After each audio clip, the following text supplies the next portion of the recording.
Gold test natin ito. Ayan. Quintas. So, yan yung likod niya. Ayan, dito yung harap. Sunugin natin. Ulit.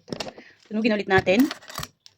Try tayo ulit. Pag nasunog ay, pag nangitim ay hindi tunay. Pag hindi ay, tunay. Try. Ayan. So, hindi siya nangingitim. Lalo siyang umaano siya. Lalo siya nagiging gold. So, ayan guys. O, ayan o. Lalo siya naging gold. Kaso, try. Wait lang. O, ayan. Lalo siya naging gold talaga. Kaso mo, dito sa likod niya, mayroong kulay puti na lumabas. Ayan o. Ayan, kita nyo ba? Ayan, may kulay puti na lumabas.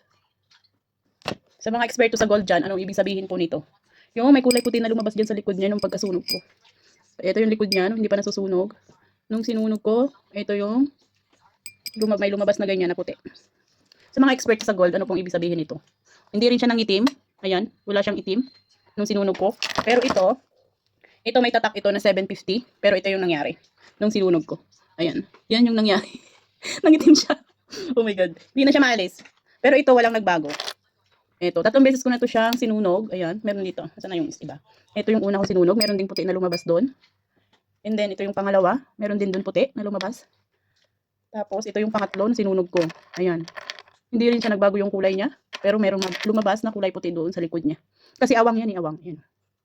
So, wala itong tatak. Na kahit anong stamp, wala. Pero ito, ang may stamp na 750. Pero yan ang nangyari. Kulay itim. So, ibig sabihin, hindi ito gold.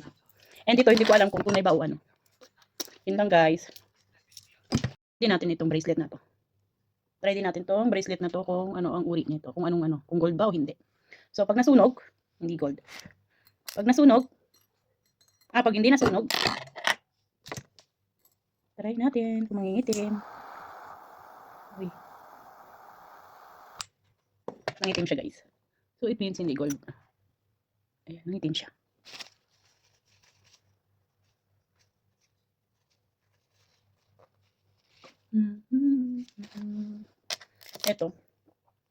Ito try din natin.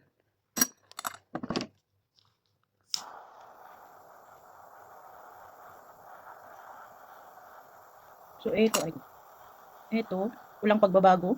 Ayan. Hindi pa nagbago ng kulay, ayan.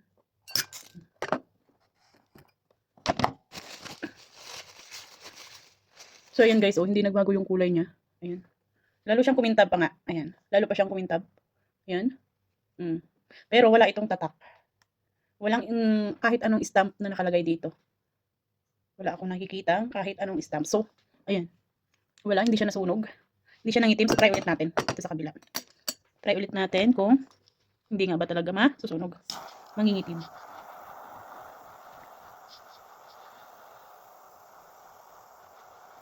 So, ayan guys. Wala, hindi talaga siya nangingitim. Ayan. Wala talaga guys. So, ano kaya to? Totoo nga kaya to? Ayan. Kasi yung iba na tinesco, is nangitim sila. Tulad neto. Ayan, tulad neto, nangitim. Ayan. Tapos, yung isang kwintas ko na may 750 yung tatak, nangitim din siya.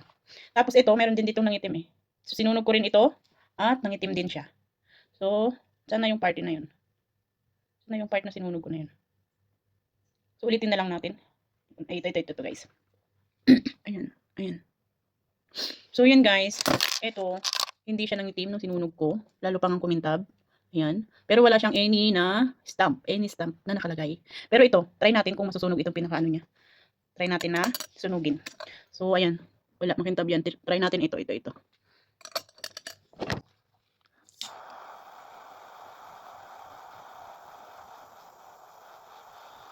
So, parang nangitim siya.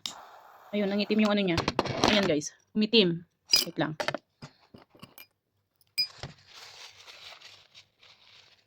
So, ayan guys, umitim siya. Ito. So, ito lang po yung hindi nangitim. Lalo siyang kumintab. Ayan, lalong kumintab noong sinunog ko. Ayan. At saka yung isang kwintas, at saka ito. At saka ito, lalo siyang kumintab. Ayan, kaso naputol siya. Naputol na siya dito. Siguro mayroon na talagang crack to siya. Ayan. So, yun guys. Sa mga eksperto po sa gold, ano po kaya, ano nito, kung tunay po kaya ba talaga ito or fake or stainless. Sa mga stainless ba pag sinunog mo mangitim din.